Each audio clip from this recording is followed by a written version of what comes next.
आगे बढ़ते हैं। नीलेश भाई हैं हमारे साथ। नीलेश भाई, गुड आफ्टरनून। एक्चुअली सच बताऊं तो मुझे पता होता कि आज नीलेश भाई आ रहे हैं तो मैं अपने 2 बजे की कमेंट्री में बहुत पॉजिटिव होता, क्योंकि पिछली बार नीलेश भाई आए थे वीरू, आपको याद होगा, मार्केट ने ऐसे ही टर्न मारा था, एकदम एग्जैक्टली ऐसे ही टर्न मारा था। नीलेश भाई, आपको अब हम रोज़ बुलाएंगे वैसे, फ्रेंकली देखिए आप आए स्क्रीन पर और हम ग्रीन में आ गए, 24,600 क्रॉस कर रहे हैं इस समय। नीलेश भाई भाई क्या एक बोल। कहावत है कि हाँ। काक का बैठना और डाल का गिरना। तो आप डाल गिरने की क्रेडिट काक को दे रहे हैं, बट वो बिल्कुल गलत है। नीलेश भाई, लेकिन ऑन अ सीरियस नोट, इस रेजिलियंस को क्या नाम दें, आज जिस तरीके से मार्केट में लोअर लेवल से रिकवरी आई है, और वैसे भी पिछले कई दिनों में अगर आप देखें, डोनाल्ड ट्रंप की इतनी सब जो वो हरकतें कर रहे हैं उसके बावजूद मार्केट ऐसा नहीं कि कोलैप्स कर रहा है, मार्केट गिरा जरूर है लेकिन कोलैप्स नहीं कर रहा है। आपका क्या व्यू होगा? तो कहीं ना कहीं मार्केट ये विश्वास लगा के बैठा है कि भारत और अमेरिका एक दूसरे के नेचुरल पार्टनर है। दोनों डेमोक्रेटिक कंट्री है। दोनों की कंपटीशन एक ही देश से है। तो कहीं ना कहीं लोगों को लग रहा है कि बेटर सेंसेस विल प्रिवेल और दूध का दूध, पानी का पानी हो जाएगा। जब अमेरिका ने ये टैरिफ लगाई तो 25% टैरिफ तो 8 अगस्त से लागू हो गई। और एडिशनल पेनल्टी जो है 25% की, वो 28 अगस्त से लागू होगी। उनकी ट्रेड टीम आ रही है 25 अगस्त को भारत। मार्केट ये उम्मीद में बैठा है कि कहीं ना कहीं हम टैरिफ रीनिगोशिएट कर पाएंगे और ये सारी चीजें एक खराब स्वप्न की तरह, बैड ड्रीम्स की तरह पीछे रह जाएगी। बिल्कुल नीलेश भाई, लेकिन जैसे कहते हैं ना मार्केट में, be optimistic for the best but be prepared for the worst. अगर ये नेगोशिएशन सक्सेसफुल नहीं होती और ये वाकई में इस तरीके का मामला आगे बढ़ा, तो कितना वर्स्ट प्राइस में है या कितना मार्केट और करेक्ट हो सकता है? इस वक्त तो मार्केट टैरिफ के चलते हुए कॉम्प्लेसेंट है। उन्हें लग रहा है कि टैरिफ का मामला सेटल हो जाएगा। बट अगर ये टैरिफ का रेट 50% के आसपास लगा रहता है तो कुछ सेक्टर्स जैसे टेक्सटाइल्स हुआ, केमिकल्स हुआ, ऑटो ऑटो कंपोनेंट हुआ, श्रिम्प हुआ, एक्वाकल्चर हुआ, इन सारों में काफी नुकसानी हो सकती है। अमेरिका इस सेक्टर में काफी बड़ा बायर है और बहुत सारी कंपनी का ज्यादातर टर्नओवर इन्हीं सेक्टर से आता है। Pharma, EMS, IT services, in sector को कोई बहुत बड़ा इम्पैक्ट नहीं पड़ेगा बिकॉज उन्हें शायद टैरिफ से बख्शा जाएगा। ओवरऑल भारत की इकोनॉमी पे, it's a domestic consumption driven economy, तो टैरिफ की उतनी बहुत इम्पैक्ट नहीं पड़ेगी। और अगर सरकार कुछ कदम उठाती है फिस्कल साइड पे, मॉनेटरी साइड पे, तो जो इम्पैक्ट हमारी जीडीपी में लगेगी टैरिफ की वजह से, उसे रिकवर भी कर सकते हैं। तो मेरे हिसाब से market sector specific and stock specific जाएगा। ओवरऑल बहुत बड़ी इम्पैक्ट नहीं पड़नी चाहिए। बट नीलेश भाई, जैसे कि अनुज ने कहा कि प्रिपेयर फॉर वर्स्ट, अब जैसे कि आपने भी खुद टेक्सटाइल का नाम गिना दिया, आपने केमिकल्स का नाम गिना दिया, अगर हम स्टॉक स्पेसिफिक होते हुए, सेक्टर स्पेसिफिक होते हुए अपने अगर पोर्टफोलियो को थोड़ा सा रिशफल करें फॉर द टाइमिंग, अगर हम मान के चलें कि यही ग्राउंड रियलिटी रहती है, कोई ब्रेक थ्रू नहीं होता है, तो आपका झुकाव किस तरफ होना चाहिए? उस वक्त आप बैंक्स को कहाँ पे प्लेस करेंगे? उस वक्त आप रियल स्टेट्स को कहाँ प्लेस करेंगे? ऑटो को कहाँ प्लेस, सॉरी ऑटो को तो खैर आपने अवॉइड लिस्ट में रख दिया। मोस्ट स्पेशली रेट सेंसिटिव्स पे बैंक्स जिसको लीड करते हैं, वहाँ पे आपका टेक क्या होगा उस वक्त? वीरू भाई, ऑटो में, ऑटो कंपोनेंट्स जो अमेरिका में ज्यादा एक्सपोर्ट होते हैं, उन कंपनीज पे इम्पैक्ट आएगी। जो घरेलू ऑटो कंपनी है, उनके ऊपर उतनी इम्पैक्ट नहीं आएगी। हमारी उम्मीद यह है कि सरकार टैरिफ के चलते हुए डोमेस्टिक इकोनॉमी को स्टिम्युलेट करने की कोशिश करेगी। बजट में उन्होंने टैक्स रिबेट दिया था। जीएसटी रैशनलाइजेशन की अफवाहें चल रही है। पेट्रोल डीजल प्राइस में कटौती संभावित है। एथ पे कमीशन 2027 में आ जाएगा। तो ये सारी चीजें डोमेस्टिक इकोनॉमी को स्टिम्युलेट करेगी। हो सकता है कुछ पैसा खर्चा होगा, कुछ पैसों की बचत होगी। तो consumer discretionary space, airline, home improvement, tourism and travel, entertainment, ये सारे सेक्टर्स को एक फायदा हो सकता है। बैंकिंग एंड फाइनेंशियल सर्विसेज को भी अगर लोग बचत ज्यादा करेंगे तो फायदा हो सकता है। कंज्यूमर डिस्क्रिशनरी और फाइनेंशियल सर्विसेज, ये दो स्पेस ऐसी है जहां पे मुझे लगता है कि आने वाले समय में despite tariff uncertainty outperformance आ सकता है। Okay Nilesh sir, very good afternoon. Shreya बात कर रही हूँ। कौन से सेक्टर से अभी फिलहाल दूरी बना के रखनी चाहिए, उस पर आपने बात कही। कौन से सेक्टर्स पे हाथ लगाना चाहिए, वो भी आपने सेक्टर्स रखा सामने। लेकिन मेरा सवाल ये कि अभी जिस तरीके से तस्वीर दिखाई दे रही है अभी मार्केट की, काफ़ी ख़राब है। लेकिन क्या सुधार सकता है मार्केट को? क्या हम सिर्फ टैरिफ के डर से गिरे हैं, या फिर अर्निंग्स का भी कोई बड़ा पीछे हाथ था इसका? और साथ ही अब तक की अर्निंग्स की तस्वीर कैसी लगी आपको, और उस लिहाज से अगर आप देखें तो कौन से सेक्टर अभी फोकस में है? तो श्रेया, इस बार जो अर्निंग्स आई है जून क्वार्टर की, उसमें उम्मीदें कम थी। लोगों की उम्मीद थी तकरीबन हाई सिंगल डिजिट के आसपास ग्रोथ आने की। मोटा मोटा उसके आसपास आया है। यह फेज आने वाले 3 या 4 क्वार्टर का कंसोलिडेशन का है।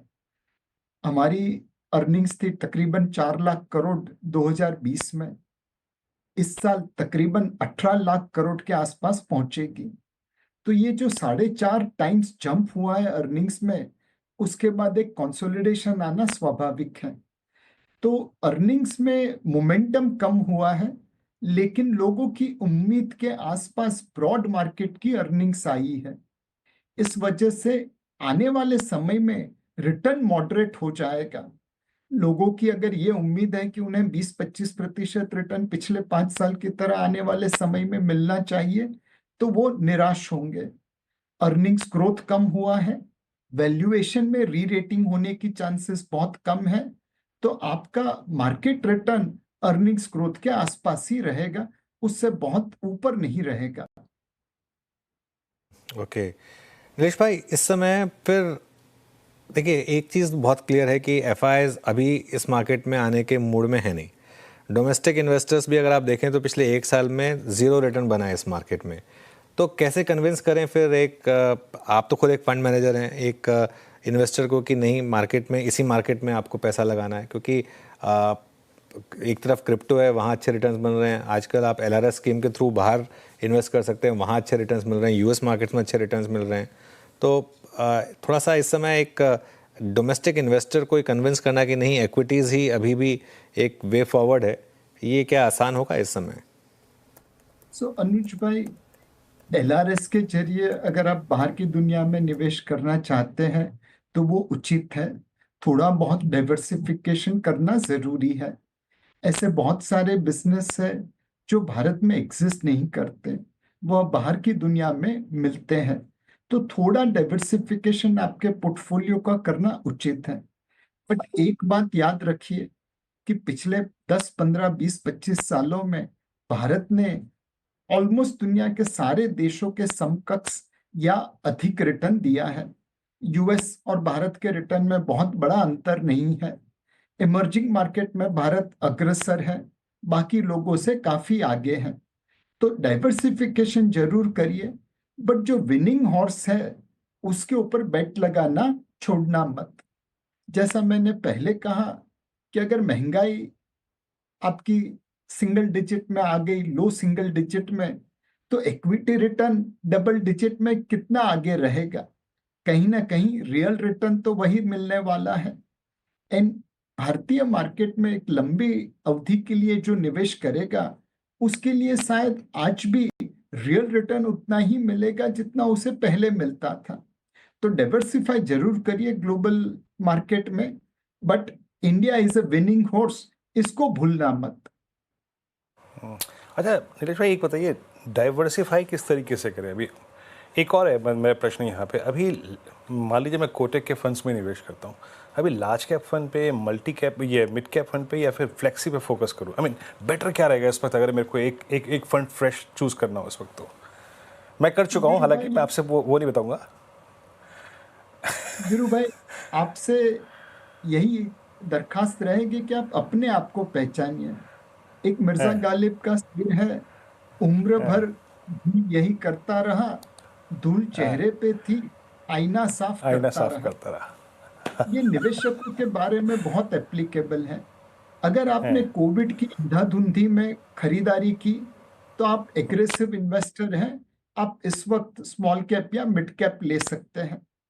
अगर आप कोविड के अंधाधुंधी में डर गए, जो माल था वो बेच दिया, नोशनल लॉस को रियल लॉस में कन्वर्ट कर दिया, तो आप कंजर्वेटिव इन्वेस्टर हैं। मेहरबानी करके balanced fund, balance advantage fund या मल्टी एसेट एलोकेशन फंड में निवेश करिए।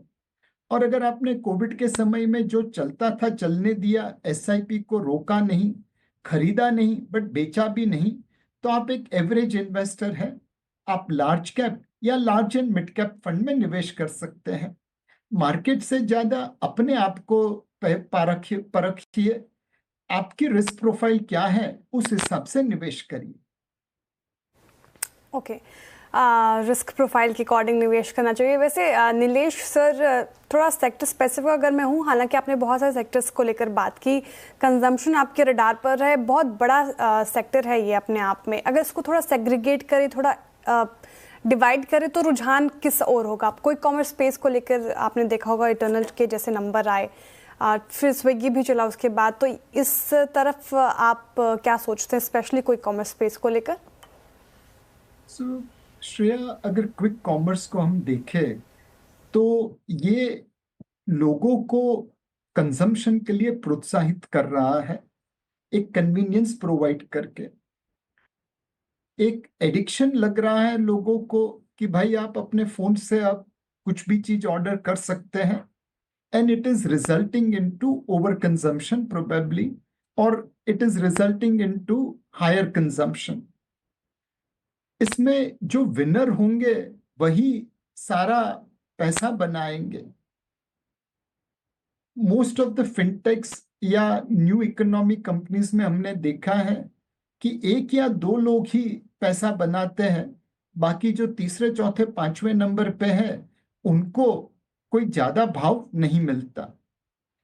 ये क्विक कॉमर्स स्पेस में आपको विनर को ढूंढना है, एक जिसके पास पाथ टू प्रॉफिटेबिलिटी हो, आज भले नुकसान करता हो बट उसे अपने कस्टमर्स को लिवरेज करके पैसा बनाना आज नहीं तो कल कर पाएगा।